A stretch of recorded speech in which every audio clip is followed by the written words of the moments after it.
안녕하세요. 역사유치원입니다. 잠들기 전에 보고 싶어 떠오르는 이름 하나 정도는 있어야 인생이라고 이회수님은 말하였습니다. 그리고 김춘수님의 꽃이라는 시가 생각납니다. 내가 그의 이름을 불러주기 전에는 그는 다만 하나의 몸짓에 지나지 않았다. 내가 그의 이름을 불러주었을 때 그는 나에게로 와서 꽃이 되었다. 내가 그의 이름을 불러준 것처럼 나의 이 빛깔과 향기에 알맞은 누가 나의 이름을 불러다오. 그에게로 가서 나도 그의 꽃이 되고 싶다. 어제는 3.1절이었습니다. 일제강점기였던 1919년 3월 1일 토요일. 일본 제국주의에 항거해 한국의 독립을 선언한 독립선언일이라는 3.1절의 의미는 잘 알고 있습니다. 하지만 지금 우리가 잘 살기까지 많은 분들의 처참한 외침과 희생이 있었다는 사실은 모를 수도 있습니다. 그래서 오늘은 그분들의 이름을 불러보면서 걸어보겠습니다.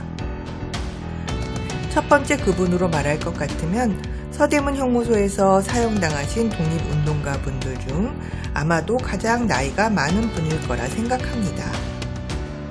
두 번 가만히 불러봅니다.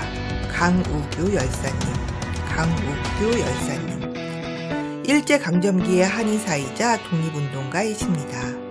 1919년 조선 총독부 총독으로 부임해온 사이토 마코토를 저격하였으나 폭탄이 다른 데로 떨어져 거사에는 실패하였습니다. 내가 죽는다고 조금 더 어쩌지 말라. 내 평생 나라를 위해 한 일이 아무것도 없음이 도리어 부끄럽다. 내가 자나깨나 잊을 수 없는 것은 우리 청년들의 교육이다. 내가 죽어서 청년들의 가슴에 조그마한 충격이라도 줄 수 있다면 그것은 내가 소원하는 일이다.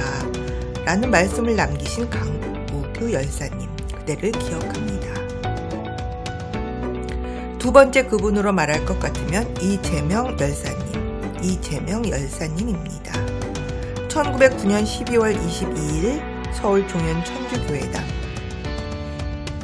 지금의 명동성당에서 이완용이 벨기에 국왕 레오폴드 2세의 추도식에 참석한다는 정보를 입수하고 군밤 장소로 변장하고 있다가 인력거를 타고 지나가려는 이완용의 허리와 어깨를 칼로 3번 찔렀습니다.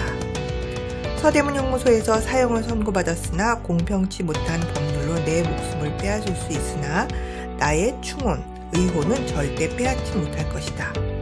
한 번 죽음은 슬프지 않다. 생전에 이루지 못한 일이 한심스러울 뿐이다. 내 결코 죽어서 그 원한을 갚을 것이다 라며 사형 선고를 받고 꼿꼿한 자세로 재판장을 꾸짖으며 이렇게 최후 준수를 한 이재명 열사님, 그대를 기억합니다. 세 번째 그분으로 말할 것 같으면 박자혜 선생님. 박자혜 선생님은 어린 시절 아기나인으로 입궁했습니다. 그 후 선생님은 일제강점 이후 궁궐에서 나와 근대교육을 받고 총독부 의원의 간호사가 되었습니다. 이후 3.1운동으로 부상자들이 속출하였을 때 이들을 간호한 것이 계기가 되어 간호사들의 독립운동단체인 간우회를 설립합니다.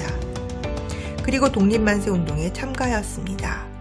이후 중국으로 망명하여 단체 신채호 선생님을 만나 결혼하였고 결혼 후에는 어려운 생계와 양육 문제를 홀로 해결하면서 신채호 선생님의 독립활동을 후방에서 지원하였으며 나석주 의사의 폭탄 투탄 사건에도 서울지리에 익숙지 않았던 나석주 의사를 선생님이 보살피고 안내하는 등 의열단 활동을 후방에서 지원하는 역할을 수행한 박자혜 선생님, 그대를 기억합니다. 네 번째 그분으로 말할 것 같으면 송계백 열사님, 송계백 열사님입니다. 1919년 3월 1일 기미독립선언서에 서명한 민족대표 33인은 한두 명의 이름은 들어보았을 것입니다. 그러나 이에 앞서 일본 도쿄에서 발표된 28 독립선언서에 이름을 올린 조선 청년독립단 11인의 이름은 낯섭니다. 11인 중 송계백 열사님은 28 독립선언을 위한 준비가 진행될 때 목숨을 걸고 서울의 독립운동 진영에 찾아가 일본의 독립운동 소식을 전한 인물입니다. 독립운동에 투신했다 돌아가신 송계백 열사님은 후손이 없는 무후선열이라 누구도 그의 말년을 추적해주지 않았습니다. 송계백 열사님, 그대를 기억합니다. 5번째 그분으로 말할 것 같으면 정재용 선생님. 정재용 선생님은 탑골 공원에서 독립선언문을 낭독한 분입니다. 민족대표 33인은 1919년 3월 1일 태화관에서 독립선언문을 읽고 만세 삼창을 한 뒤 경찰서로 끌려갔습니다. 그리고 탑골 공원에 나타나지 않은 민족대표들을 200여 명의 학생과 사람들이 기다립니다. 그때 학생들 중 한 명이 팔각정에 올라 독립선언서를 낭독합니다. 정재용 선생은 해방된 지 10년쯤 지난 1956년 한 일간지에 3월 1일 파고다 공원에서 독립선언서를 낭독한 사람이 자신이라고 주장하는 글을 올린 이후 수차례 같은 주장을 공개적으로 밝힌 바 있습니다. 일제에 의해 체포되지 않았던 인물이지만 그 자리에 있었던 200여 명의 학생들과 시민, 그리고 정재용 선생님을 기억하겠습니다. 여러분의 구독과 좋아요는 위대한 결정입니다.